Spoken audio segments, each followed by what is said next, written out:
আশুরার দিন ফাতিহার জন্য কারা কারা শতদানা ভাত রান্না করেছিলেন আমাকে অবশ্যই কমেন্ট করে জানাবেন। আসসালামু আলাইকুম এভরিওয়ান, কেমন আছেন সবাই? আমি চলে আসছি জুনাইশাস মামা পেজ থেকে নতুন আরেকটি ভিডিও নিয়ে। তো আজকে আমি আপনাদের সাথে শেয়ার করব আমি কিভাবে শতদানার ভাতটা রান্না করেছিলাম। যদিও এটা আমার ফার্স্ট টাইম রান্না, আমি শাশুড়ি আম্মার কাছ থেকে জিজ্ঞেস করে নিচ্ছিলাম কিভাবে কি করতে হবে।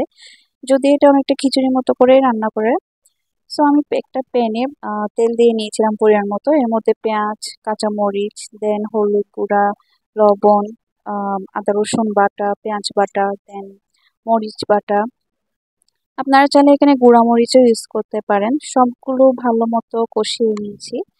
দেন কষানো হয়ে গেলে আমি যে দানাটা ভিজিয়ে রেখেছিলাম, এই দানাটা 3-4 আওয়ারের মতো ভিজিয়ে রাখতে হয় যাতে একটু তাড়াতাড়ি সেদ্ধ হয়।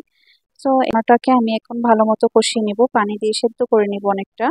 যেহেতু চালটা ভালো তাড়াতাড়ি সেদ্ধ হয়ে যাবে, তাই দানাটাকে আগে একটু সেদ্ধ করে নিতে হবে। যখন দেখবো দানাটা প্রায় 80% মতো সেদ্ধ হয়ে গিয়েছে, তখন আমি চালটা দিয়ে দিব। পোলাও চাল নিয়েছি আমি এখানে। আমি চালটা ধুয়ে পানি ঝরার জন্য রেখে দিয়েছিলাম যাতে ভাতটা একটু ঝরঝরা হয়। এখন চালটা দিয়ে আমি ভালো মতো মিক্স করে নিব।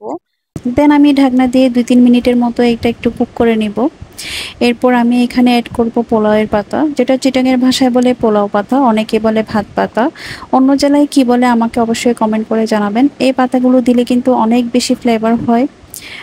এটা বিরিয়ানি, খিচুড়ি, পোলাও এই ধরনের ভাতগুলোতে কিন্তু ইউজ করে, অনেক বেশি ফ্লেভার নিয়ে আসে।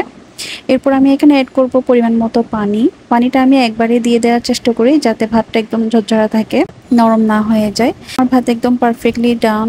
সো আমার ভিডিওটা কেমন লেগেছে আমাকে অবশ্যই কমেন্ট করে জানাবেন।